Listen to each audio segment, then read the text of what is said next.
Obrigado aí, amados. Glória a Deus. Até para os irmãos aí não estranhar, eu não esqueci do ofertório, ok? O ofertório vai ser junto com a pregação. Glória a Deus. Quero também agradecer o nome do Senhor pela vida dos irmãos que vieram ontem aqui, para o clamor da paz. Que você continue comprometido com essa obra, né? E coloca na sua agenda aí, todos os irmãos aqui da Betel, o próximo clamor será dia 1º de novembro e a marcha no dia 2, tá bom? Que será no dia que chamam de mortos, a igreja vai estar proclamando vida. E vamos orar para não chover, né? Às vezes, finado sempre chove, né? Mas a gente orar para que Deus nos atenda aí de não chover. Avivamento, irmãos, não pode ser só mover, né? Só aquele ambiente de glória, aquele ambiente de êxtase espiritual. Porque senão a gente comete o erro do pentecostalismo, né? A gente fica só acostumado com mover. E só mover não traz substância espiritual, nos traz fundamento espiritual. E a gente tem estado num tempo de fundamento, de aprendizado, de doutrina da palavra de Deus sendo pregada. E vai chegar um momento também que o Espírito Santo vai direcionar para a gente começar a colocar mais lenha nesse fogo aí, né? Pedir o Espírito Santo para soprar mais, para o fogo aumentar. E eu vejo que nós estamos nesse tempo agora. Esse é meu discernimento como apóstolo dessa casa. Não é à toa também que Deus falou para a gente fazer no mês de julho, finalzinho de junho e agora julho, as quintas do avivamento em prol da família. Semana passada também ministrei, ou retrasada, né, sobre a igreja como família, né, porque a igreja é a família de Deus. E nós devemos viver como uma família unida, abençoada pelo Senhor. Então nós estamos nesse tempo. E nessa noite eu quero ministrar uma palavra também, que eu estava orando ao Senhor e pedindo uma direção. E nada assim vinha e ardia no coração, mas quando chegou nessa palavra aqui, ardeu. Eu quero pregar sobre fidelidade hoje. Quero falar sobre esse assunto tão importante para a nossa vida cristã, para a nossa vida no dia a dia. Abra a sua Bíblia aí, em Salmo 101, versículo 6. Eu vou ler uma vez, depois a igreja vai ler, tá bom? Aí vocês permaneçam aí com o texto no telão. Vai ser apenas este texto. Diz assim a palavra do Senhor, preste atenção nessa leitura. Os meus olhos aprovarão os fiéis da terra, para que estes habitem comigo. Aquele que caminha com integridade é o que me servirá. A igreja bem forte e bonito.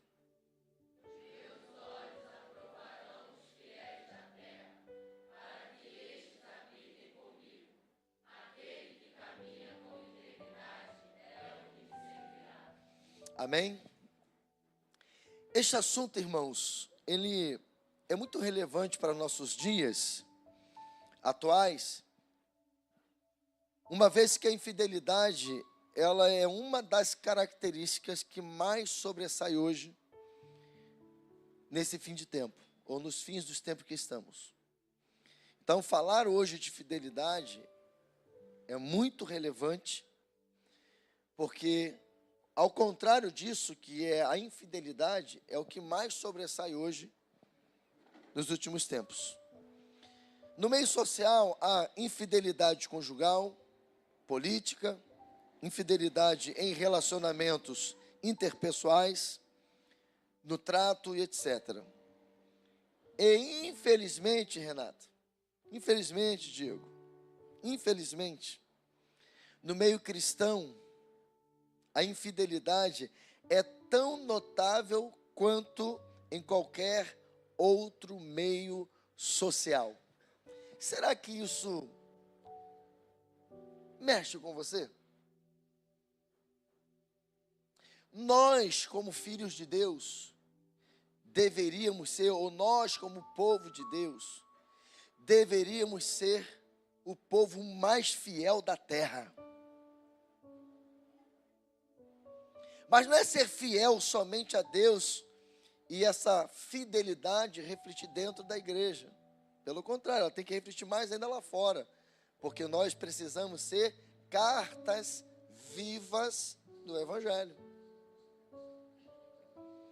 Mas será que te choca o fato de saber que um mundo que é infiel, onde a infidelidade está em todas as áreas da sociedade, mas também não é diferente dentro da igreja evangélica ou do segmento cristão? Será que isso te choca? Porque a mim me choca. E quando o Espírito Santo começou a ministrar no meu coração essa palavra, esse foi o sentimento que eu cheguei, refletindo sobre a igreja. Sabe por quê? Você quer ver um exemplo de infidelidade dentro da igreja? Irmãos, eu não sei se chega a ser na proporção igual, mas quantos divórcios dentro da igreja? Quanta infidelidade dentro da igreja? Conjugal. Maridos crentes traindo suas mulheres. Pior, mulheres, pior quando eu falo, não é porque por ser mulher é pior, não. É porque havia um tempo na sociedade que era comum homens traírem a mulher, e era raro você ver uma mulher traindo um homem, até na sociedade. Mas agora, tanto na sociedade, dentro da igreja. Mulheres traindo. Estou falando de mulheres que se dizem cristãs, tanto quanto homens. Aí, pasmem vocês, isso está tão terrível dentro da igreja, que já tem pastores se divorciando. E acham que está tudo bem. E eu sei que o que eu estou pregando é muito pesado, porque eu também não estou livre de cair. Mas está repreendido em nome de Jesus. Porque o meu desejo como filho de Deus, não é como apóstolo e pastor, mas como filho de Deus, como servo de Deus, é honrar minha aliança com Deus ou com a minha esposa. Espero nunca decepcioná-la, nem as minhas filhas, nem vocês. Mas verdade é que até dentro da liderança evangélica há infidelidade. E dos dois lados, porque às vezes também tem a pastora que também está traindo seu marido. Então, refletindo sobre o assunto, eu chego à conclusão que está ocorrendo uma infidelidade generalizada. Você concorda comigo, irmão? Não? Então vou perguntar de novo. Você concorda comigo, igreja? Isso não é equação. Porque se vocês não falarem que concorda, eu vou achar que eu sou um ET. E eu não sou feio para ser um ET. Sou bonitão. Mas é verdade, irmão. Eu acabei de dar um exemplo aqui, poderia dar vários. Mas esse aqui talvez é o que mais choca a gente.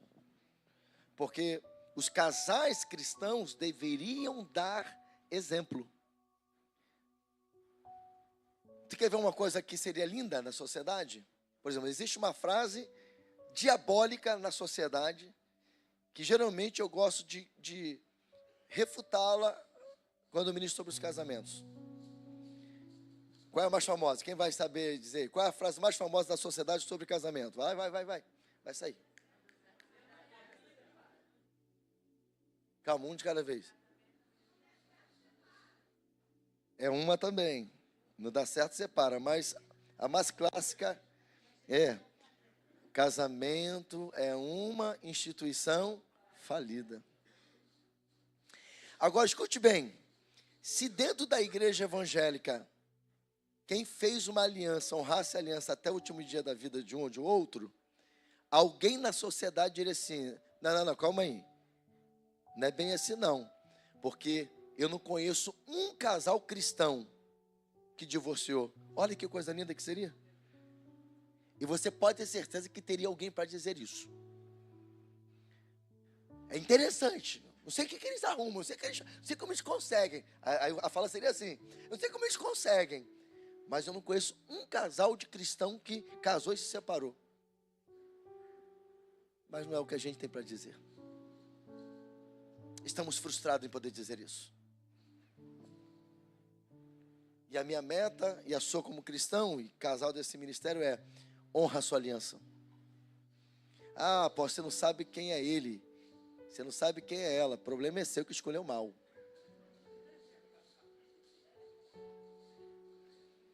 Não, mas Deus falou nada. Deus não falou nada. Não, Deus usou o irmão e a irmãzinha. Bem feito que você foi atrás de profetada. Bem feito. Agora você paga o preço até o varão ser homem de Deus ou a varoa ser uma serva do Senhor. Casamento não é brincadeira não, irmãos. Ô jovens, aqui ó. Quando você for casar, escolhe direito.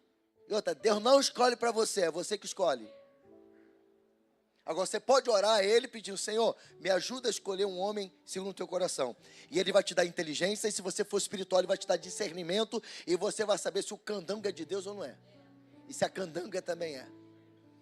Candango não é palavrão não, mas candango é quem trabalhou na construção de Brasília. Viu? Apóstolo também é cultura. Quando você fala candango, você está sendo alguém trabalhador, aleluia. Viu? Então quem escolhe é você. E também não tem o perfeito, nem a perfeita. A pergunta é, quando você começar a namorar e conhecer o defeito dele ou o defeito dela, perguntar assim: esse defeito aqui eu aturo? Eu vou ter amor suficiente para conviver? Ah, vou. Casa. Ah, não dá para mim não. Então vaza. Desmancha. Desmancha, irmão. É assim que eu trato os jovens casados, os jovens solteiros aqui, quando vem pedir conselho. E quando vão falar que vão casar, tem que passar pelo gabinete. Vamos fazer o rastreamento aí. Vem cá, fala para mim o defeito dele. Você acha que o defeito... apóstolo, ele é assim, E aí, está disposta a segurar essa peteca aí quando casar? Porque não vai melhorar não, talvez piore. Realidade, irmãos. Está faltando falar a realidade para esses jovens. E você, fulana? Não, falei do fulano. Qual que eu falei primeiro? Então, o outro que eu não sei o que eu falei mais. Falei do candango. Então, se essa candanguinha aqui, falei assim, essa candanguinha, qual é o defeito dela? Ah, apóstolo. E aí? Vai segurar a peteca? Não, vou. Então tá bom. Ah, apóstolo, sei não, ó, eu não aguento isso não, então não casa. Não, apóstolo, mas já estou pagando. Cancela. Perde 15 mil, 10 mil, 5 mil, não sei quanto você já deu, mas perca, mas não estraga a sua vida nem a dela. Irmãos, eu levo isso tão a sério. Eu falei até ontem com um irmão nosso que tem sempre vindo aqui, que vai ser aqui da igreja, em nome de Jesus. Olha eu pescando aqui, ó, brincadeira. Deus me deu um negócio, me deu uma graça com esse negócio de casamento. Até aqui me ajudou o Senhor. Todos, o que eu vou falar não é com alegria não.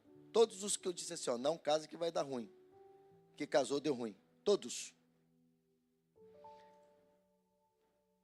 E um só, não é nem dessa igreja aqui, um amigo de juventude, era de uma igreja, eu queria que você fizesse meu casamento, da fulana, falei, tá bom, vamos fazer o gabinete. Falei assim, já que vocês querem que eu faça o casamento, vamos fazer o gabinete.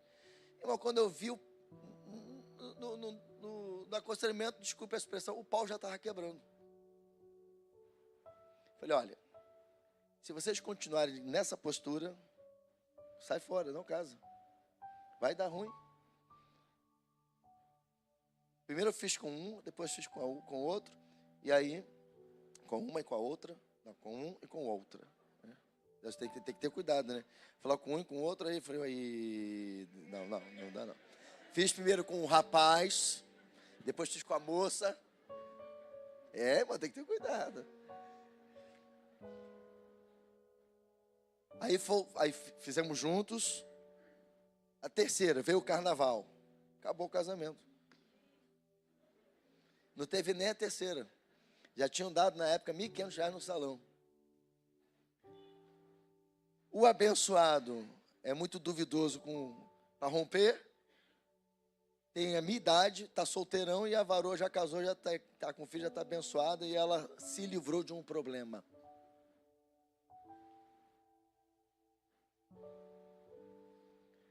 Essa palavra, irmãos, não é só para a gente saber que tem infidelidade dentro da igreja, não. Essa palavra é para eu e você sairmos daqui entendendo o seguinte: Deus exige de nós fidelidade. Se você é crente em Jesus, você tem que se esforçar para ser fiel. Os irmãos que vieram aqui na frente hoje, voltando para Jesus, aqui está a primeira coisa que eu diria para vocês, que eu falei, mudem a postura de vocês, sejam fiéis, primeiro a Deus. Se você for fiel a Deus e a sua palavra, as outras coisas vão acontecer.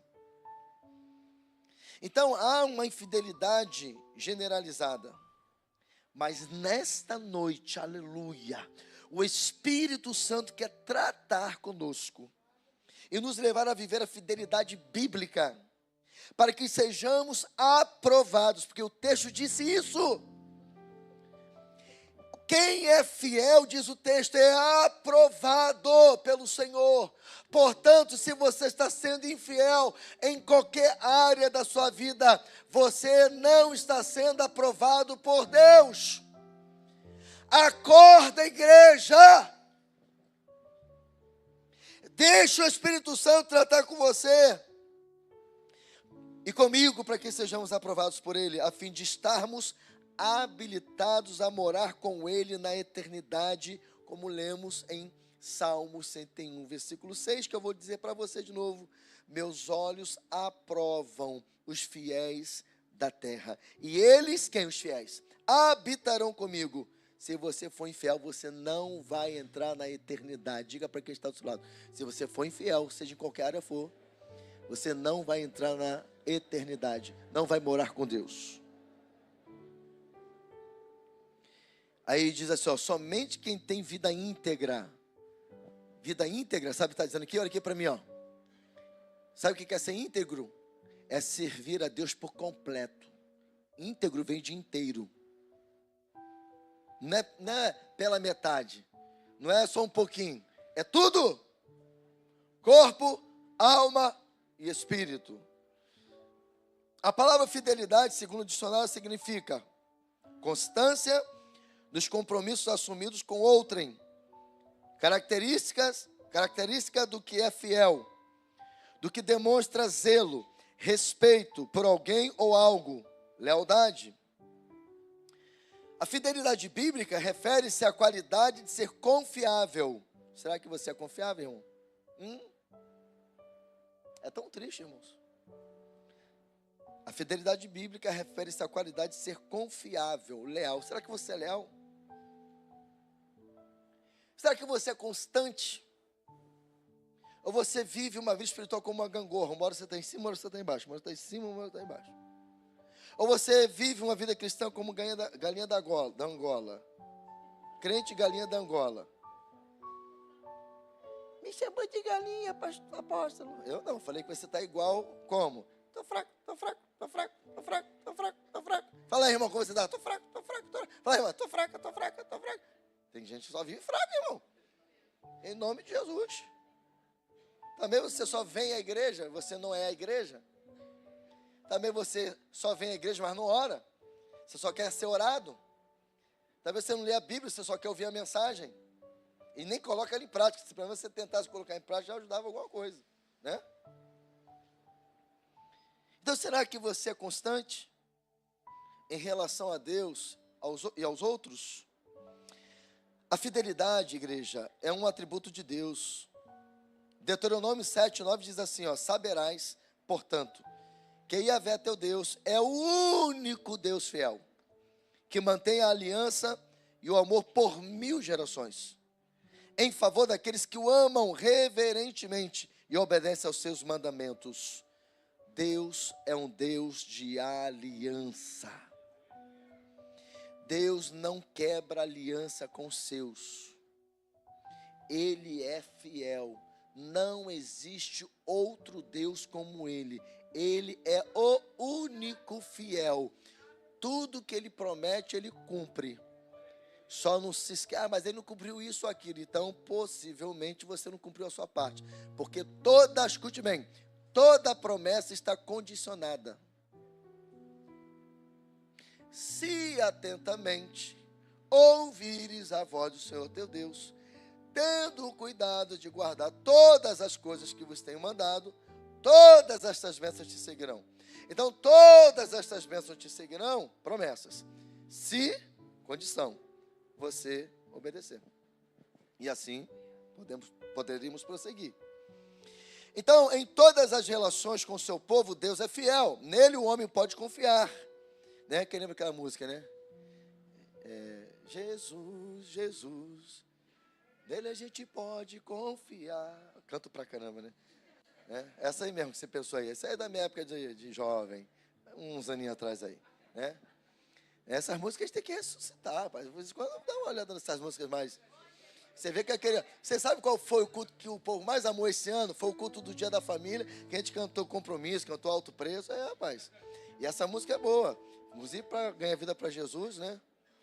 Acho que é do Rebanhão, não sei. Jesus, Jesus, nele a gente pode confiar. Vocês nem sabem o que é o Rebanhão, vocês não sabem de nada. Olha, ó, qual é? De Deus Pai, nome é Jesus Cristo, nele a gente pode confiar. A gente pode nele confiar. Jesus, Jesus. Me ajuda aí, gente. Não deixa eu sozinho passar vergonha, não. Passa vergonha comigo aí. Ainda mais que minha voz já está meia de taquara rachada que eu gritei hoje orando na rua, né? Mas são músicas bacanas, tremendas, né? Tremendas. Então, em todas as relações com o seu povo, Deus é fiel. Nele o homem pode confiar. Aí, Hebreus, olha o que o autor de Hebreus 10, 23 diz. Sem duvidar, né? Você pode nele confiar. Sem duvidar. Mantenhamos inabalável a confissão da nossa esperança, porque quem fez a promessa é fiel. Deus é fiel em todas as suas promessas. Diz a palavra que ele não é homem para que minta, e nem filho do homem para que se arrependa, em todas as suas promessas. Porém, você tem que estar alinhado para que as promessas se cumpram. E aí eu desqualifico, eu destruo aqui essa frase como frase absoluta, tá? Como sendo uma frase absoluta, que diz assim, olha, isso é um jargão gospel que não é de Deus. Quando você olha para essa frase de forma absoluta, quem tem promessa não morre. Vai? Anda desalinhado para ver se você não vai morrer sem ver. Moisés é um exemplo. Quando Deus fez a promessa para o povo, Moisés estava lá. Desalinhou, viu, mas não entrou. É só você andar desalinhado, né? Tem gente aqui que Deus já era para ter cumprido a promessa, mas desalinhou, saiu da presença, desviou, deixou o inimigo atuar, está na igreja, mas não está, né? Não tem como Deus cumprir, irmãos. Deus é fiel, mas você tem que ser fiel também. Agora alinha com ele para ver se ele vai cumprir. E olha que ele não exige perfeição não, porque ele sabe que nós não somos perfeitos. A Bíblia diz assim, olha, os olhos de Deus passam por toda a terra e não encontram um justo sequer. Ninguém, todos nós somos carentes do amor de Deus. Mas uma vez que a gente se permite ser trabalhado pelo Espírito Santo, a gente começa a viver uma vida com Deus, ele faz promessas. E quando a gente se alinha e permanece constante na presença dele, ele cumpre promessas. Eu tenho vivido as promessas de Deus. Então, em primeiro lugar, eu quero meditar com vocês sobre a fidelidade de Deus em relação aos seus filhos. Número 1, a fidelidade de Deus nos trouxe salvação. A fidelidade de Deus é o fundamento da nossa salvação. Essa fidelidade foi manifestada através do seu amor incondicional por nós, por meio da morte do seu Filho Jesus na cruz do Calvário.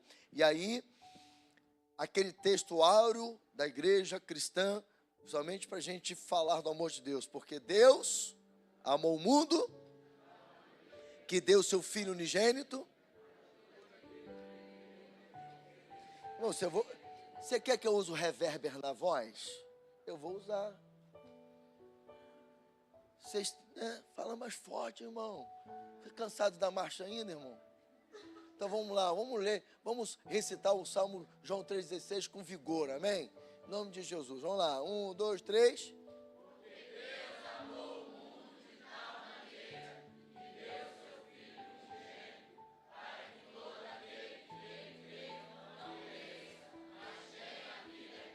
Amém? Glória a Deus.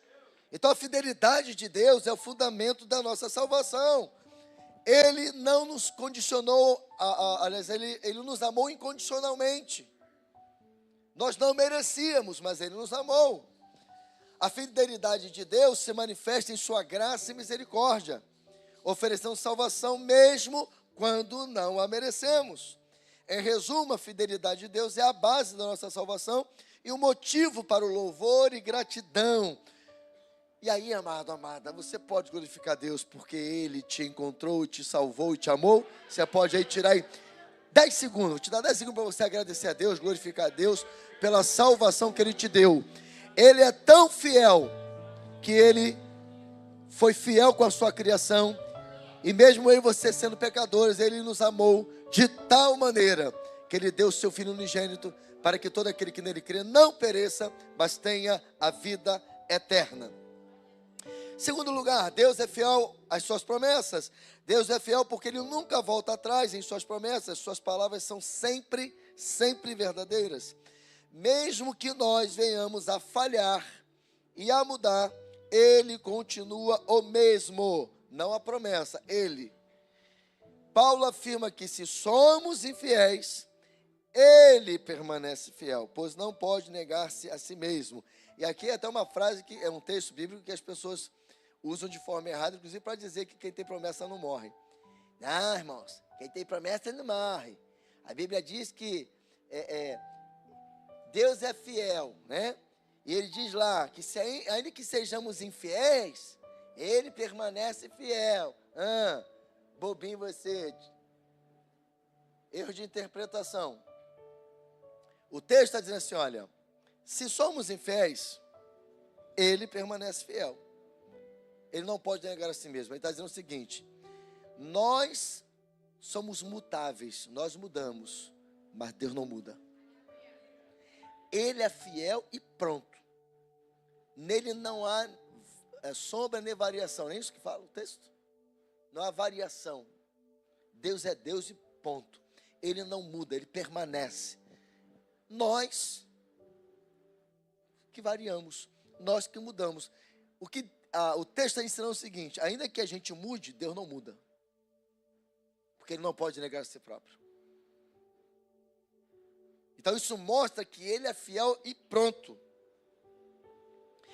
A fidelidade, como nós já sabemos, é um atributo intrínseco ao ser de Deus. Sua fidelidade não depende de nós.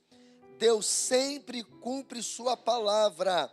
Ele nunca decepciona aquele que nele confia. Podemos descansar em suas promessas, aleluia. Sua fidelidade nunca falhará. Amém, igreja? Esses dias eu, no meu momento com Deus, de vez em quando eu fico constrangido, irmãos, orando. Eu fico constrangido, Gleison. Eu fico constrangido, Juliana, sabe por quê? Quando eu começo a ter meu momento com Deus, Gilca, e começo a ver Alain e Jéssica, o que Deus está fazendo na minha vida, no meu ministério, na vida de vocês, e olho, Camila, para mim e Bárbara, e começo Cláudio, Carlos ver, Roberto Carlos, que eu não sou merecedor. E que mesmo Ele cumprindo as suas promessas, de vez em quando eu falho. Será que isso acontece com você também? Quantas vezes eu sou constrangido porque eu olho e vejo Ele cumprindo as suas promessas. Mas quando Ele olha em nós um desejo de acertar, o desejo de prosseguir. Quando a gente erra, mas se arrepende, fala: Senhor, eu dei mole, eu errei, mas me arrependo, Senhor, eu confesso os meus pecados. Aí, amado, Ele cumpre, porque como eu disse no início, Ele não está esperando de você a perfeição, porque Ele sabe que você não é perfeito, mas Ele quer ver em você, quando você pecar, o arrependimento de ter errado e buscar pela restauração, pelo Espírito Santo. E aí Ele vai continuar cumprindo as suas promessas. Por quê? Porque Ele não está esperando de você uma perfeição, Ele está esperando um coração arrependido, um coração quebrantado, um coração que entende que quando erra, precisa se retratar com Ele e pedir a bênção dEle. Em terceiro lugar, a fidelidade de Deus preserva o seu povo. A natureza constante e confiável de Deus garante a proteção e cuidado do seu povo. Mesmo em meio às dificuldades e provações, Deus prometeu proteger e guiar seu povo, e Ele o faz independente das circunstâncias. E nós que somos a igreja de Cristo, lá no capítulo 28 de Mateus, no finalzinho ele vai dizer assim, olha, ele dá uma promessa: e eis que estou convosco. Alguns dias, amém? Não, amém. Todos os dias, até a consumação dos séculos. Ei filho, ei filha, se você for fiel, esse Deus que é fiel vai te guardar, vai te proteger até o último dia da sua vida, ou até que Ele venha arrebatar a sua igreja. Aleluia! A fidelidade de Deus nos preserva, nos protege. Aleluia! Exemplos bíblicos: Deus protegeu o seu povo lá na terra do Egito, e quando viu que chegou em um tempo que já não dava mais, e que tinha ali um povo clamando por libertação, Ele se apresenta a Moisés e diz: Moisés, eu ouvi o clamor do meu povo. E olha como Deus é tremendo, Marcelo. Olha como Deus é tremendo, Edinho. Porque o povo clamou. Diz a Bíblia, queridos, que Deus desceu do céu. Deus é capaz de descer do céu só para te guardar e te proteger. Na maioria das vezes Ele manda anjo, porque os anjos são ministros a serviço dos santos. Mas tem hora que Ele mesmo desce para te guardar, para te proteger. Você se alegra com isso? Meu Deus do céu, meu Deus do céu, que coisa linda. Ele libertou o povo do Egito, tirou da escravidão egípcia. Aqui está um testemunho de fidelidade de Deus para cumprir suas promessas e proteger o seu povo. A história de Daniel na cova dos leões, onde Deus o protegeu.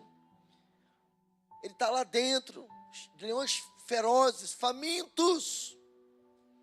E por uma calúnia, ele foi para lá dentro, mas porque ele foi fiel a Deus.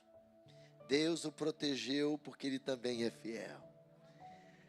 E o rei Dario, ele chega até ali aquela cova. Daniel, será que o seu Deus te livrou? Ele: ó rei, fica tranquilo. O meu Deus achou graça em mim e me guardou dos leões. E ele é retirado, diz a Bíblia, que quando seus conspiradores são levados para a cova, na porta da cova já começaram a ser devorados, porque Deus é Deus. Deus é Deus. Entrega os teus inimigos nas mãos de Deus. Diz o Senhor assim, ó: a mim pertence a vingança, eu retribuirei. Entrega nas mãos de Deus. Você que está aí com ódio, com raiva, querendo, sabe, fazer justiça. Ei, eu sei que é difícil, eu sei que às vezes dá vontade de esganar, eu também tenho essa vontade às vezes. Fica tranquilo, também sou ser humano igual a você. Mas em nome de Jesus, entrega nas mãos do Senhor, amém? Mas eu sinto no meu espírito que Deus está falando isso aqui para alguém, tá? Você que estava aí pensando em fazer justiça com mão própria, Deus manda te dizer: a vingança pertence a Ele. Entrega nas mãos dEle, porque você vai ver Deus fazendo justiça sem que você suje as suas mãos. Agora, se você não obedecer o que Deus está dizendo, a cadeia te espera.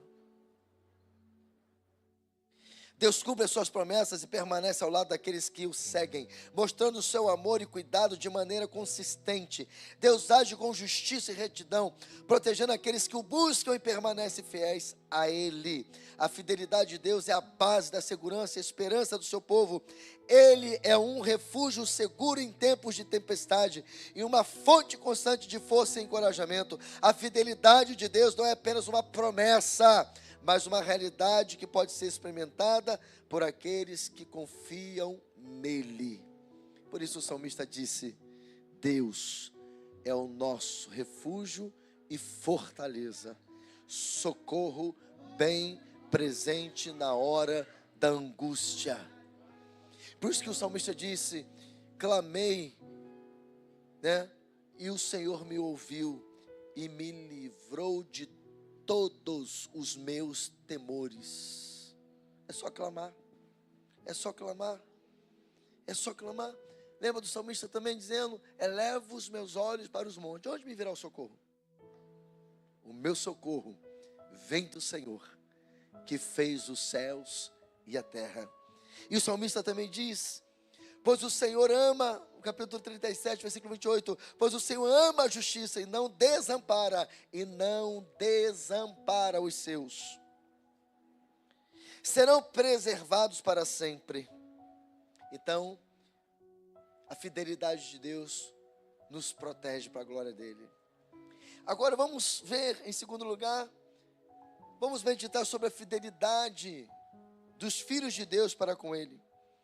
É importante ressaltarmos nessa palavra que esse Deus fiel espera que os seus filhos também sejam fiéis. Agora deixa eu te revelar algo assim, muito simples. Que talvez alguém diga assim: apóstolo, mas é tão difícil às vezes ser fiel. Ok, não vou dizer para você que é um desafio, porque o pecado habita em nós.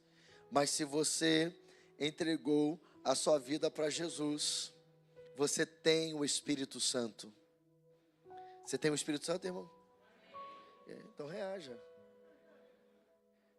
Quando alguém fala assim, porque você tem o Espírito Santo, eu já estava dando pulo, já estava dando glória. E porque você tem o Espírito Santo, você tem uma coisa chamada dentro de você fruto do Espírito. O fruto do Espírito, todo aquele que serve a Deus genuinamente, que tem o Espírito Santo, tem o fruto do Espírito. E você sabe muito bem quais são as características do fruto do Espírito. Está lá em Gálatas capítulo 5, versículo 22, que diz: amor, alegria, paz, longanimidade, benignidade, bondade e fidelidade. Portanto, escute bem o que eu vou dizer para você. A partir de hoje você não pode dar mais desculpa. Se você é crente em Jesus, você tem toda a condição e capacidade de ser fiel. Vou dizer de novo. Se você se converteu genuinamente, você tem dentro de você toda a condição e capacidade de ser fiel. Então, se você não for, ou você é uma conversinha, ou então você nunca se converteu genuinamente. E não é julgamento, porque a fidelidade ou a condição para você ser fiel está dentro de você, porque você tem o Espírito Santo. Então o que nós precisamos é deixar o Espírito Santo nos conduzir no caminho da fidelidade. Isso significa que a fidelidade dos filhos de Deus, com relação a Ele, não é uma opção. Diga assim comigo: a fidelidade na vida do servo do Senhor não é uma opção. Fala, é o resultado natural daquele que nasceu de novo. Se você nasceu de novo, você não tem a opção de ser fiel, você tem que ser fiel. Então o que Deus espera de nós? Quando Deus, que é fiel, olha para nós, que espera de nós essa fidelidade, o que Ele está esperando? Eu vou aqui falar algumas expectativas de Deus ao nosso respeito, no que diz respeito à nossa fidelidade para com Ele. Porque o que eu já disse aqui da fidelidade de Deus para conosco, já deve nos motivar a sermos com Ele, para com Ele também. Então, em primeiro lugar, você quer ser fiel a Deus? Então diga não ao pecado. Diga não ao pecado, mesmo que você tenha que pagar um alto preço por isso.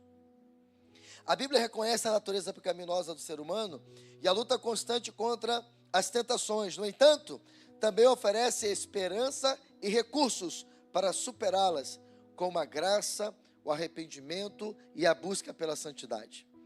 Então, o Espírito Santo sabe que somos pecadores. Ele sabe, como eu disse, que nós não somos perfeitos. Mas as Escrituras Sagradas nos ensinam qual o caminho para que nós não venhamos mais ser escravos do pecado. Porque esse é o estado daquele que é nova criatura. Ele não é mais escravo do pecado. Ele peca. Né? É aquela frase que a gente recita aqui, que também é do meio cristão. Né? O ímpio peca por hábito, mas o cristão peca por acidente. Vai acontecer na sua trajetória, né, alguma falha, mas você não vive mais como antes pecando. Essa é a diferença, porque você nasceu de novo. Então Deus te dá toda a condição de você dizer não para o pecado. A decisão de dizer não ao pecado envolve resistir às tentações, assim como José do Egito fez quando a mulher de Potifar tentou seduzi-lo. E não foi uma vez só. Você pode ler lá no texto de Gênesis capítulo 39, que por várias vezes, porque ele vai dizer assim, olha, por vários dias ela tentava José. Por várias vezes. E na primeira vez que ela tentou José, ela disse assim, na cara de pau, deita-te comigo. Ela não foi, ela já chegou, irmão, na cara, já deita-te comigo. Aí a resposta de José, como, pois, cometeria eu tamanha maldade? E o melhor da palavra de José, e pecaria contra Deus. E você sabe o resultado da história.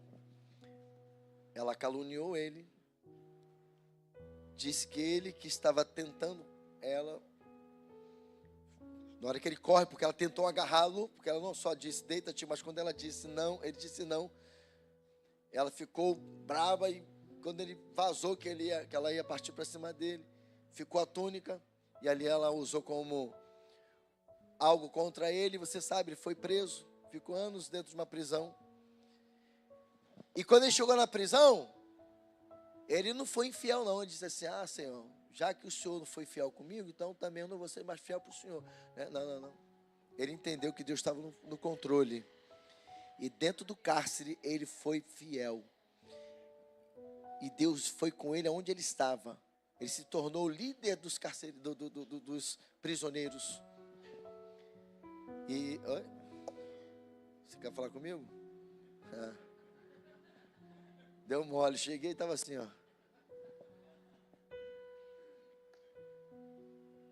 Você teria coragem de dizer não para o pecado, mesmo sabendo que ele poderia te gerar um prejuízo?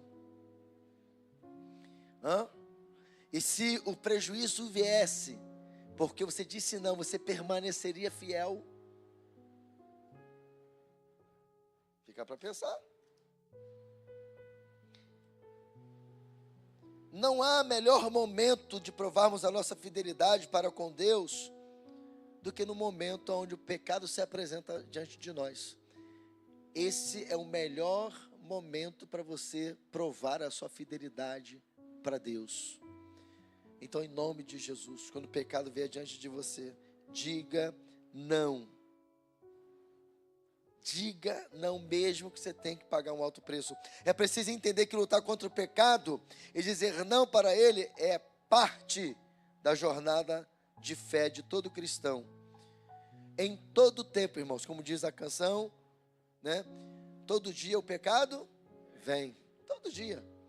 Todo dia eu e você somos convidados a matar um gigante, um leão, né? A lutarmos com a nossa carne ou contra a nossa carne. Faz parte da jornada.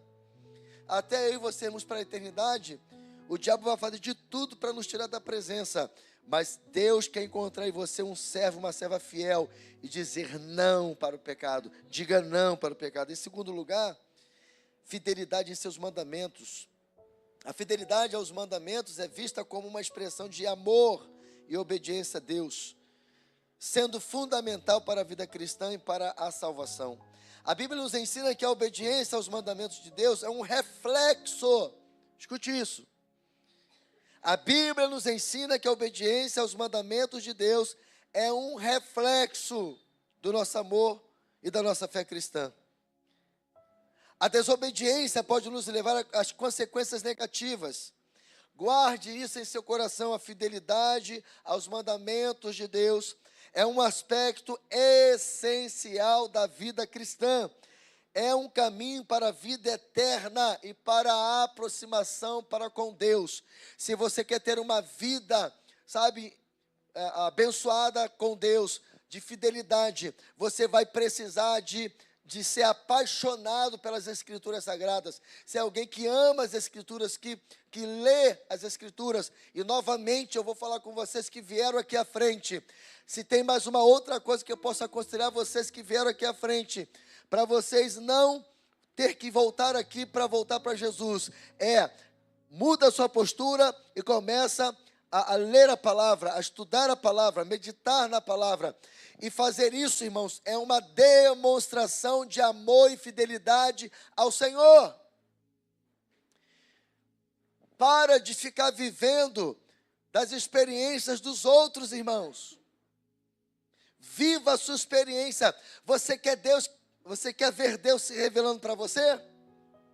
Através da palavra. Leia a palavra, medita na palavra. Você vai ver Deus se revelando, se manifestando para você.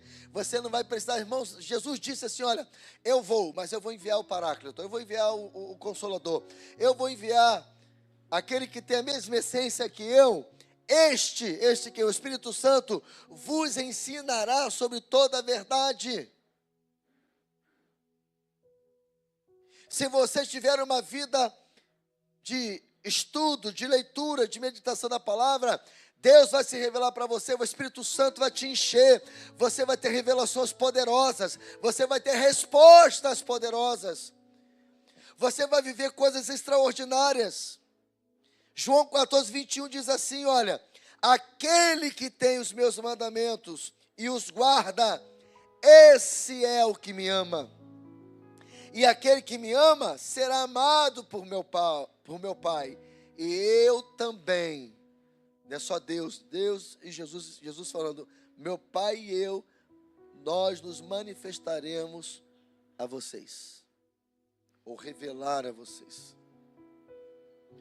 Então, se você quer ter experiências profundas com Deus, mergulhe na palavra.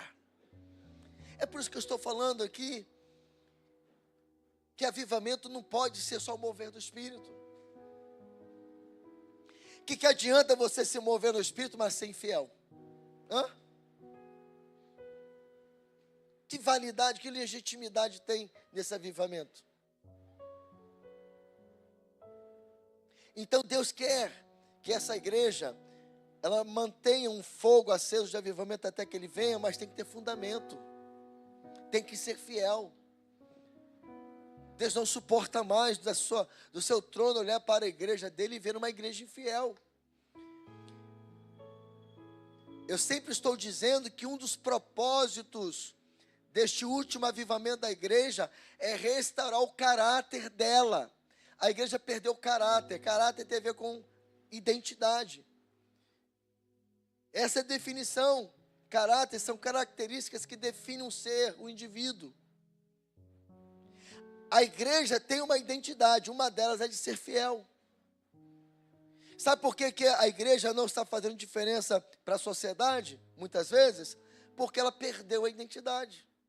Se esse avivamento não gerar em nós uma mudança de caráter e nos trazer de volta a identidade de Cristo, é ter o caráter de Cristo em nós, este avivamento também não é legítimo, irmãos.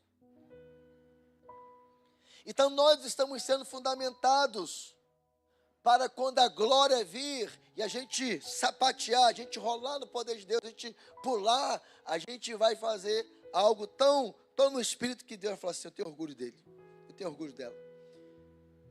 Ali não só tem barulho, ali não só tem mover, ali tem palavra, ali tem intimidade comigo, ali tem amor pela minha palavra. É isso que Deus quer, é isso que Deus espera de mim e de você. Quantos vão responder ao Senhor aqui? Em terceiro lugar, fidelidade nas provações e tribulações. Jesus deixou claro para os seus discípulos que no mundo haveria aflições. A Bíblia nos ensina que as provações não são necessariamente sinais de desaprovação divina, mas pode ser oportunidade para o crescimento espiritual, fortalecimento da fé e o desenvolvimento do caráter. Olha aqui para mim. Eu não vou entrar agora no mérito de você estar em provação porque você está andando errado, ok? Nesse momento eu quero me ater às provações que todo filho de Deus, toda filha de Deus, na caminhada cristã enfrenta. Se você quer ser um servo e uma serva fiel, na sua trajetória Deus vai permitir algumas tribulações, algumas guerras, algumas provações, algumas decepções. Só que, infelizmente, nós não somos preparados muitas vezes para enfrentar as guerras, para enfrentar as adversidades. Porque às vezes falta nos púlpitos uma palavra como essa de instrução, de dizer para os filhos de Deus, como disse Jesus, que no mundo nós teríamos aflições. As aflições fazem parte da vida, porque o pecado está aí, irmãos. Agora, quando nós que servimos a Deus, estamos buscando o caminho de santidade, buscando um caminho alinhado com Deus, Deus vai provar a nossa fé. Deus vai provar a nossa fidelidade. Então, quando essas provações vêm, elas não vêm para nos destruir. Elas não vêm para nos humilhar. Ela vem porque Deus está forjando o caráter dele em nós. Elas vêm para a gente provar que Deus é real, que Deus é poderoso. Às vezes é uma enfermidade que vem para a morte, mas que não é para a morte. Aí Deus prova a tua fé e a tua fidelidade para ver até que ponto você crê nele, no poder dele, se você é fiel com a enfermidade, sem enfermidade, né? Se ele leva para a eternidade, se não leva. E aí teve uma música muito tremenda que por tempos aí ficou em primeiro lugar, né? Se Deus fizer, ele é Deus. Mas se ele não fizer, ele continua sendo Deus. Eu nunca vou me esquecer de uma das vezes que Deus me provou a fidelidade e a fé, no início do ministério. De repente, a Isabel, minha filha mais nova, começou a ter uma febre alta, e fomos para o hospital. Chegando lá, fez os exames, algum dado lá do sangue dela estava assim, alterado 30 vezes mais. E o corpinho dela estava cheio de pintinha, tinha aí uns 2 para 3 anos, né? Uns 3 anos mais ou menos, cheio de pintinha no corpinho dela. E faz os exames, e daqui a pouco vem aquela notícia que ninguém quer ouvir. Isabel está com suspeita de meningite. E para quem conhece essa doença, sabe que quando ela não mata, ela deforma. Às vezes ela faz com que perca órgãos.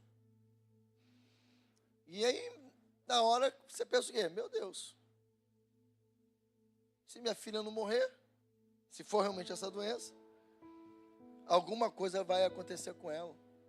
Como você ficaria como pai naquele momento? Como eu fiquei. E naquele momento, eu lembrei de uma coisa. Eu consagrei as minhas filhas ao Senhor. Elas não eram mais minhas, eram dele. E ali eu tive um dos momentos mais difíceis da minha vida, de fazer uma oração muito difícil, como pai e como pastor. Igreja recente, A igreja tinha nem um ano, eu acho. Tinha nem um ano. Tinha que pregar à noite, era aquela época que eu lembro que eu falo, que eu jogava na ponta, no gol, em tudo. Não tinha ninguém para pregar à noite. Hoje eu posso ter o privilégio aqui, se eu não estiver bem. Fulano, tem uma palavra aí da parte de Deus? Prega hoje. Em cima da hora, se eu tiver essa necessidade aqui, eu tenho quem pregue. Olha que maravilha. Olha como Deus é bom. Né? Eu sou baterista agora da igreja. Lembra disso aí? Não era ninguém, não era nada, lembra? Não era ninguém, não era nada. Agora tem um monte de pregadores, aleluia. E tem mais chegando aí, mais surgindo. E aí, amados, eu fiz uma oração que não foi fácil, não. Eu falei assim, Senhor, tá difícil. Porque se minha filha tiver com essa doença, ou ela pode morrer, ou ela pode ficar deficiente. Mas eu consagrei ela ao Senhor. Eu quero dizer para o Senhor que se o Senhor quiser levá-la, eu vou sentir muito, vou chorar, não quero nem pensar nisso. Mas se o Senhor quiser levar, leva. Se o Senhor quiser que ela fique assim, que seja, mas não é o que eu quero.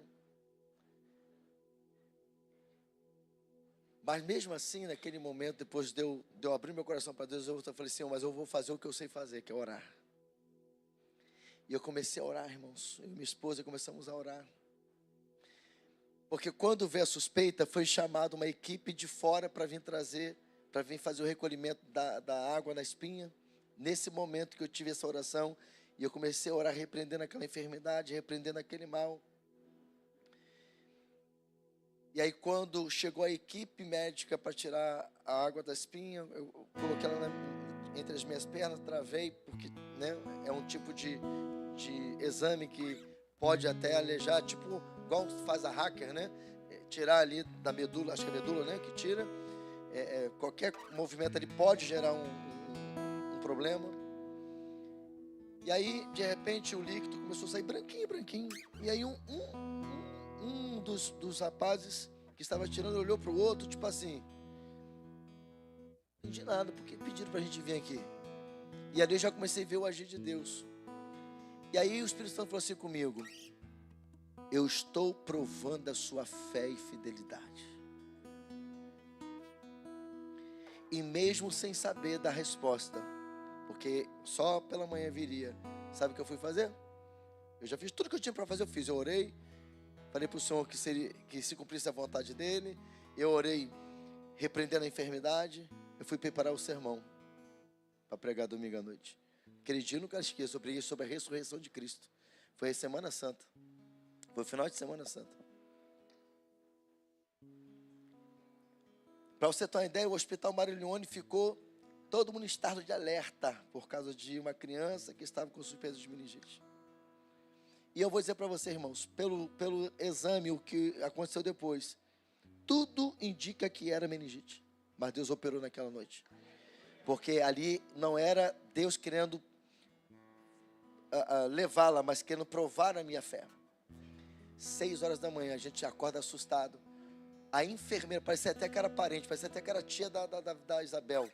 Ela entra gritando, agradecendo a Deus que não era meningite. Foi um auê no hospital de agradecimento, porque todo mundo sabe que é uma doença terrível. E para a glória de Deus, está aí a Isabel, aí para a glória de Deus, sendo uma serva do Deus. Você pode aplaudir o Senhor?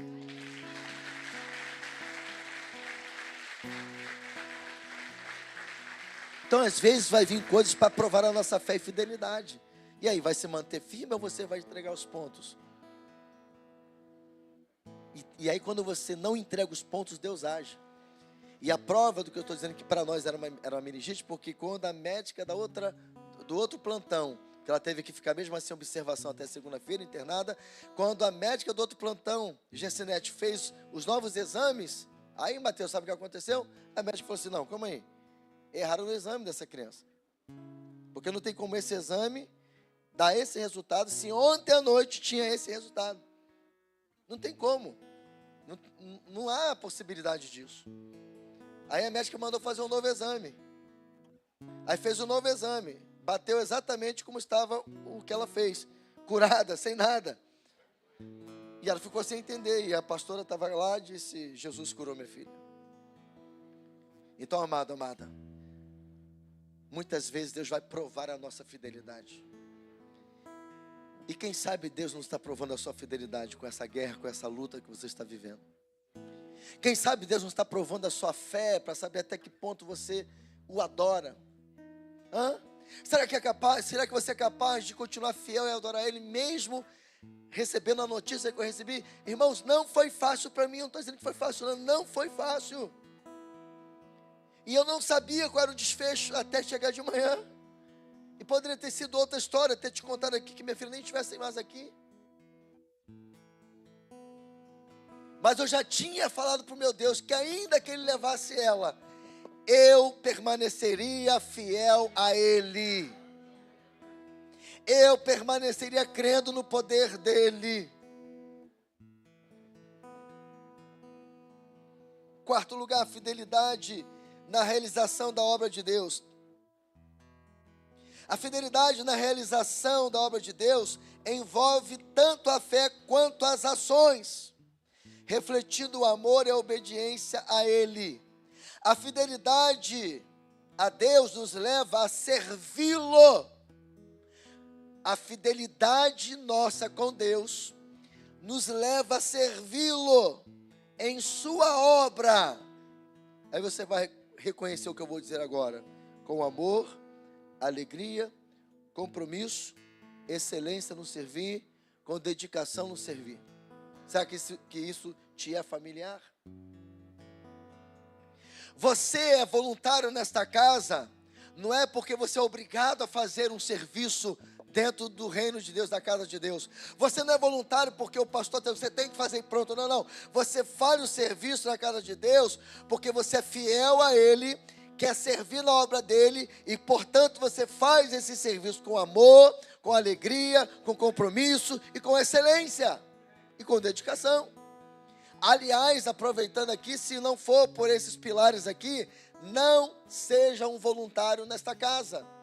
E já vou te dizer mais, eu ensino isso aqui, de tempo em tempo a gente fala sobre voluntariado, ensina como você deve servir no voluntariado, e aqui estão os 4 pilares: amor, alegria, compromisso e excelência. É isso que Deus espera de um fiel: fazer a obra dele com amor, fazer a obra dele com alegria, fazer a obra dele com compromisso, fazer a obra dele com excelência. E aqui tem o seguinte: todos os líderes têm essa minha palavra. Qualquer um voluntário da igreja, se jogar a conversa fora dizendo assim, que está se sentindo cansado, no sentido de que está sendo explorado, então fala assim: filho, então a partir de agora você não serve mais.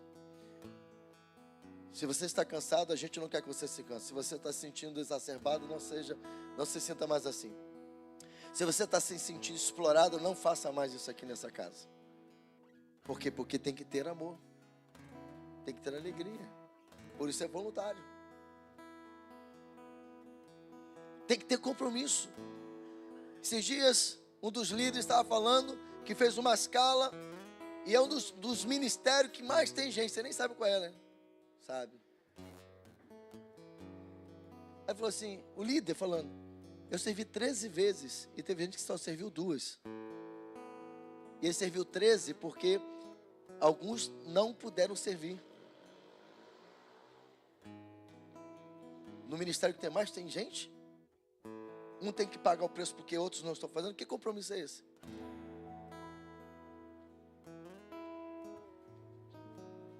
Quando eu disser para você no seu serviço: olha, não está bom, está horrível, eu não estou te esculachando, não.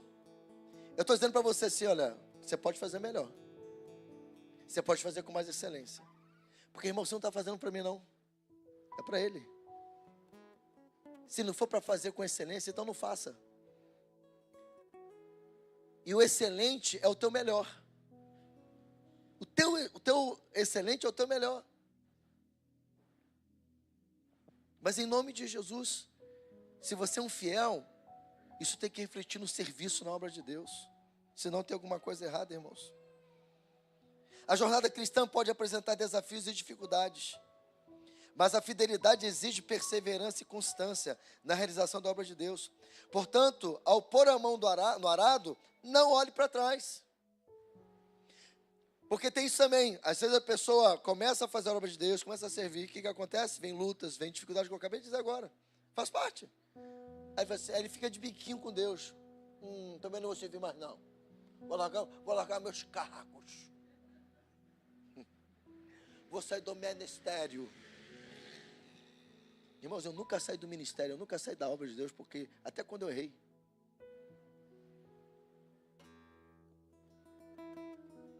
Que fidelidade é essa, irmão? Que qualquer coisinha você fala que vai sair da igreja, que não quer mais fazer nada na igreja. Ah, irmão, pelo amor de Deus, irmão. Hã? Pois é, falou isso, não, você viu como o Espírito Santo é bom? Falou comigo também. Olha que maravilha. E está falando com você aqui hoje, irmão. Aí você vai entender agora a minha palavra hoje lá no grupo da igreja. Escuta aqui para mim. Te peguei. Cadê você ontem que não veio? Onde você estava? Você estava com compromisso de família? Tudo bem, ok. Já tinha um compromisso que não podia te marcar? Tudo bem. Eu sei que você tem que viver também, fica tranquilo.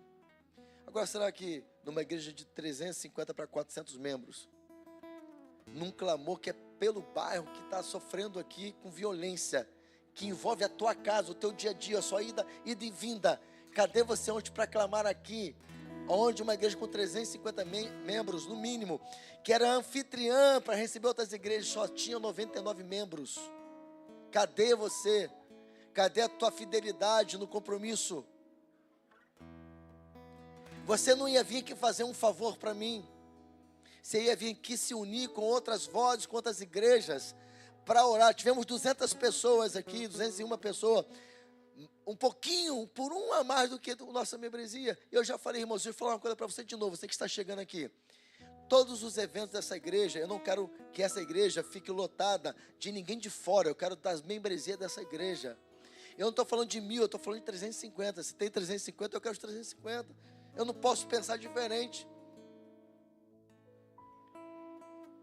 É causa. Há 2 semanas aconteceu um incidente que um inocente foi morto. Ei, acorda!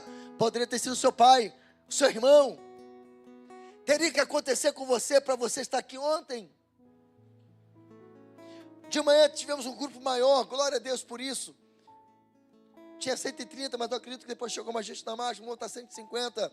150 pessoas dessa igreja numa marcha, que uma igreja com 350, ou seja, 200 pessoas não foram marchar na rua. Se não for por motivo de trabalho, por motivo de estudar, por motivo de família realmente que você precisou. Ei, irmão, irmã, como você quer ver essa cidade, esse bairro ser transformado? Eu estou falando sobre fidelidade no servir a Deus. Porque a sua fidelidade para Deus exige também fidelidade em servi-lo com compromisso. E receba essa palavra pastoral. Eu não estou aqui te colocando para baixo, eu estou te trazendo consciência.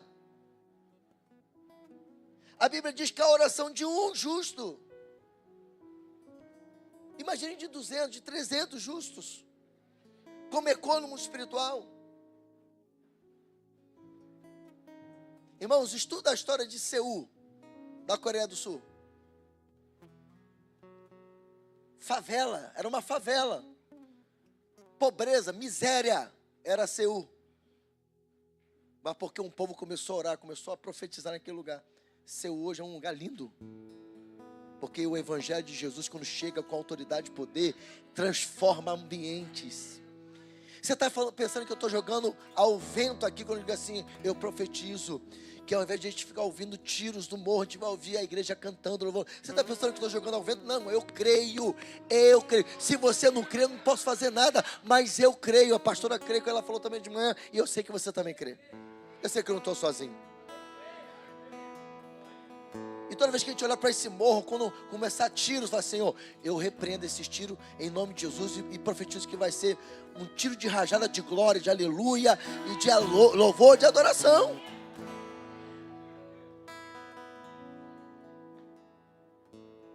Ou a gente crê nesse evangelho. Irmãos, eu falei, depois que eu saí do local, eu falei Mas eu fiquei me lamentando que no melhor momento eu dei mole. Quando a gente parou ali em cima na na Rua Campos, o som pegava tanto a Vila Ruth quanto pegava ali o morro da Caixa d'Água. Eu poderia ter pregado. Como eu preguei? Eu não deixei de pregar não, porque veio depois. Quando estava saindo a marcha, eu comecei a anunciar, falando diretamente para os meninos do tráfico. Mas ali, onde a gente estava parado, era o melhor lugar, porque ia sair lá na Vila Ruth e dizer para eles: nós estamos orando por vocês, esse lugar aí não é para você, Jesus tem algo maior para você, melhor para você. Como eu falei depois. Mas ali ia ecoar mais, ia sair lá na Vila Ruth. E eles estão esperando, irmãos. Eles não querem estar lá. Então a fidelidade exige compromisso na obra de Deus. Esteja comprometido com a agenda de Deus, não é com a minha agenda, irmãos. Eu queria estar, ontem a minha filha comemorou o aniversário dela foi dia 30, mas ontem ela tirou a tarde para comemorar com as amiguinhas delas. Ela não tinha lembrado também do clamor à noite e encerrou antes. Ela não deixou de comemorar e também não deixou de estar aqui. Saiu daqui arrasada, cansada, trabalhou ontem até meio-dia. Depois foi lá montar a festinha dela com as amigas aqui da igreja aqui. Mas se não tivesse o clamor, ia parar a noite. Porque ela queria estar um momento com as amigas aqui da igreja. Você está entendendo o que eu estou dizendo, meu irmão? Compromisso. Porque essa agenda é de Deus, mas também é nossa, porque nós estamos falando de violência na nossa região, irmãos. Então, se você não veio nem ontem nem hoje podendo vir, você foi infiel com a obra de Deus. Porque Deus conta com você e comigo. Sim ou não, irmãos? Claro que Ele conta, irmãos. Irmãos, quem manifesta Deus na terra hoje é a igreja. E a gente sabe que funciona, irmãos. Funciona. Funciona.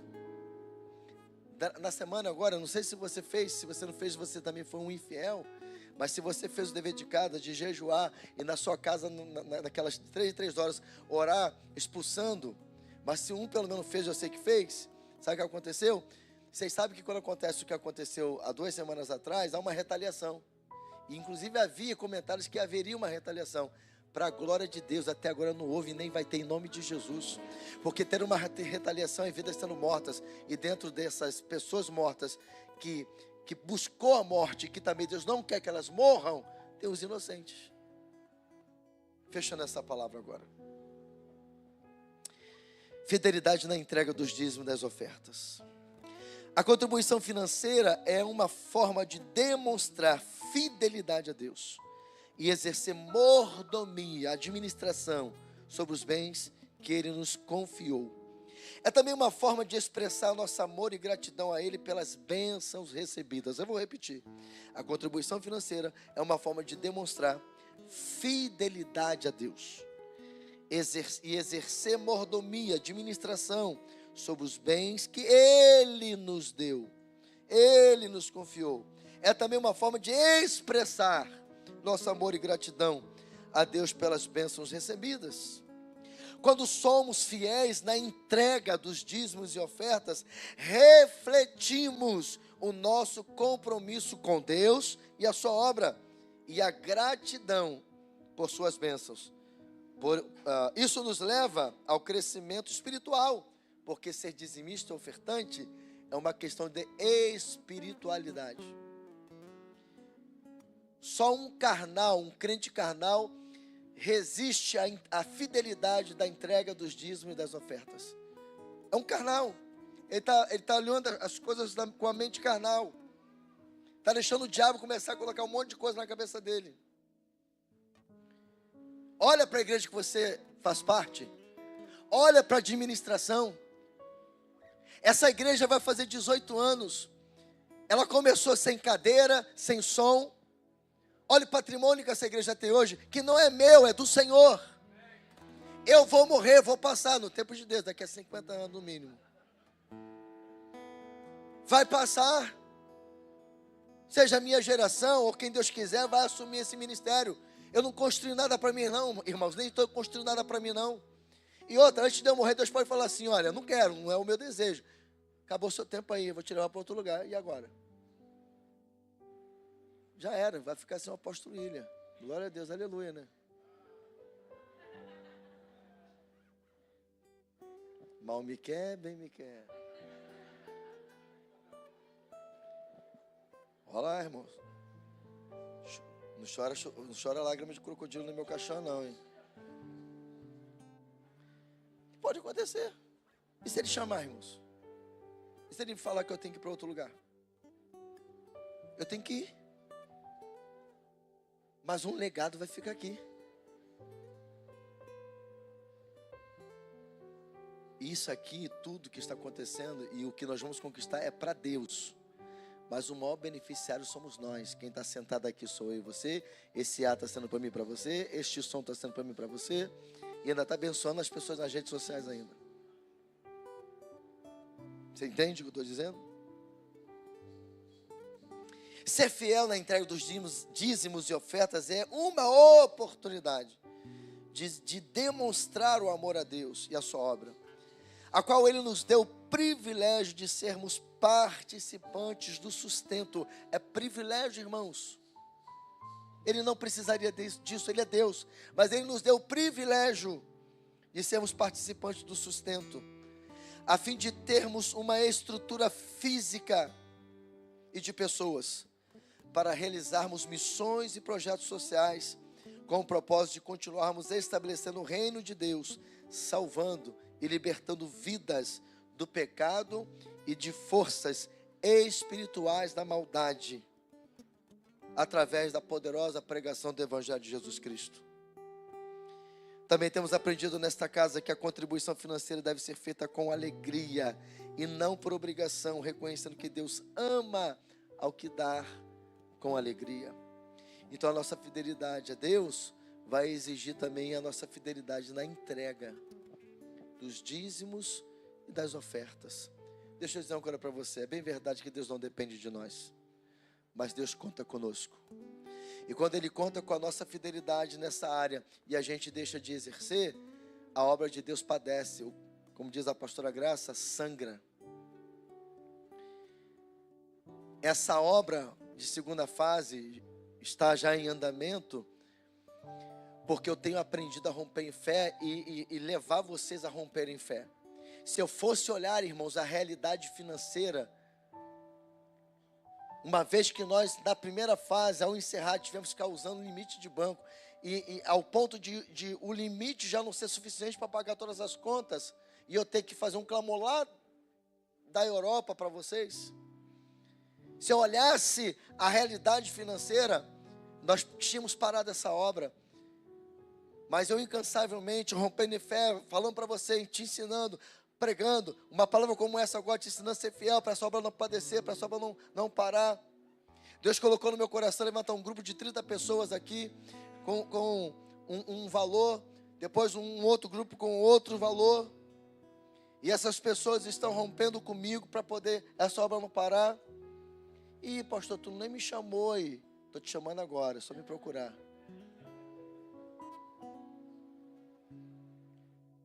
E eu falei para eles, olha, eu preciso que vocês contribuam X por 6 meses. Isso, você só pode entrar nesse propósito se você não deixar isso interferir na sua fidelidade na entrega dos dízimos das ofertas. Senão não adianta nada. Isso não pode comprometer o propósito do avivamento que vai vir. Não pode comprometer a oferta de final de ano. E para a glória de Deus, a maioria das pessoas que eu tive, me sentia à vontade de falar, entrar nesse propósito. E eu estou te abrindo aqui agora, você que não foi abordado por mim, eu te falei nada, talvez eu não me senti à vontade, mas se você quiser ser participante disso, me procura, porque essa obra só não parou porque Deus está levantando os 300 de Gideão aqui. E eles se comprometeram comigo de não falhar no dízimo, nem na oferta, e nem nos propósitos que vão vir. E por isso essa obra está acontecendo ali, ó.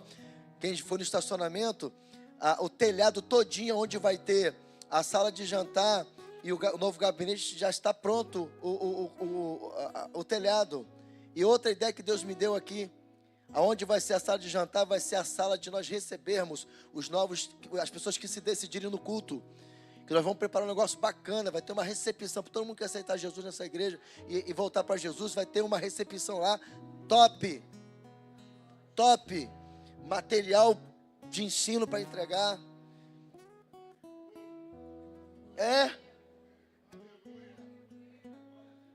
O discipulado da igreja que está sendo formado, já manda o link para ele começar a estudar. Olha que coisa linda, irmãos. Hoje a gente tem lugar para colocar o carro, para os vizinhos não ficar aqui, às vezes, falando que nós estamos incomodando ele, que alguém errou e botou na garagem dele. Você tem noção do que é isso? Já compramos, amanhã só não continua a segunda fase, porque houve uma demora no cálculo de material, e a gente teve que comprar na quinta-feira, e aí tem que esperar agora 7 dias, porque se fosse pagar frete era R$800, só que ainda tinham algumas peças que não tinha, tinha que esperar chegar. Então a gente vai ficar aí talvez uma semana aí sem obra, porque tem que esperar o material chegar, mas todo o material, todo o material lá, para a gente terminar de ampliar o galpão da igreja. E esses 300 de Gideão aqui, que eu estou aqui usando só para dar uma referência bíblica, estão rompendo em fé comigo, e você pode fazer parte. Esses 300, né, é simbólico, não é panelinha não, você pode abençoar também. Foi interessante um que eu fui falar, ele: apóstolo, eu vim hoje com desejo de passar o meu cartão aqui em 10 vezes. Eu falei assim: então já fechou, tu já estava no propósito, nem sabia. Era exatamente, ainda era um pouquinho mais do valor que eu tinha falado. E aí, amados, nós vamos continuar avançando com essa obra, ela vai parar. A gente tem que derrubar essa parede no tempo certo, mas tem que fazer ali a esquina, recuperar a esquina para fazer os banheiros. O ideal era, antes da gente quebrar essa parede aqui, a gente pegar esse galpão aqui, que está o novo, já vir por cima aqui. Aí escuta essa aqui agora. Aí esse galpão que está aqui, ó, esse galpão que está aqui, vai ser feito a igreja da criança. Ó, que maravilha.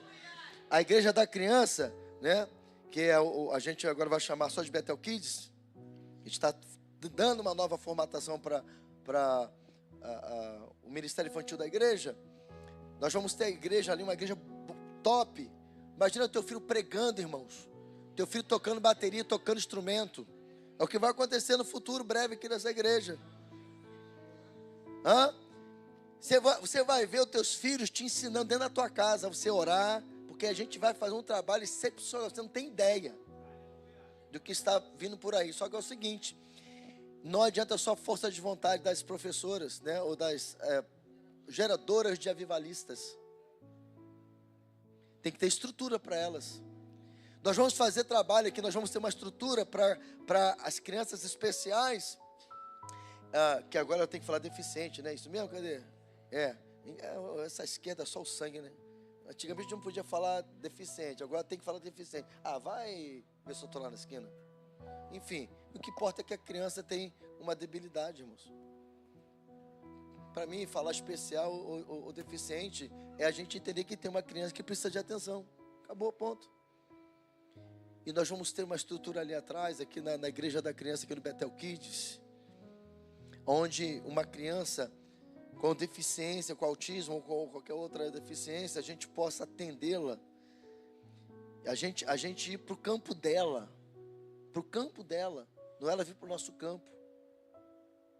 Estamos pensando nos pré-adolescentes. Só que isso só pode acontecer se essa igreja aqui, esses membros, entender que o recurso para esta obra está no nosso bolso. Irmãos, não fica orando por de fora, ora por você. Senhor, me dá condições para eu abençoar essa obra. Se o Senhor quiser mandar de fora, amém, a gente recebe. Mas é eu e você. Eu e você. Vamos seguir ou não vamos, irmãos? Porque tudo isso que eu estou falando só vai ser possível se houver fidelidade na entrega dos dízimos e das ofertas. Nesta noite estamos aprendendo à luz da Bíblia sobre a fidelidade de Deus para com seus filhos e de seus filhos para com Deus. Colocar em prática este princípio do reino nos levará a desfrutar da aprovação de Deus e de morarmos na eternidade com Ele. E encerro essa palavra com o texto de 2 Timóteo 2, 11 a 13. Coloca aí, por favor, 2 Timóteo 2, de 11 a 13, arque, para a gente ler. O louvor aqui em cima, e antes da gente adorar com louvor, a gente vai fazer um momento ofertório, e aí você vai entregar a oferta do Senhor e a gente vai encerrar o culto. Hoje foi um culto de ensino, um culto de doutrina bíblica, de aprender sobre fidelidade, amém? Amado, amada, se depois de uma palavra dessa você não for fiel, aí você é infiel mesmo. Aí você é infiel mesmo. Vamos ficar em pé, vamos ficar em pé. Vamos ler esse texto de 2 Timóteo 11 a 13. Eu vou ler o 11 e o 13, você vai ler o 14, amém? Bem bonito, irmãos, vamos lá?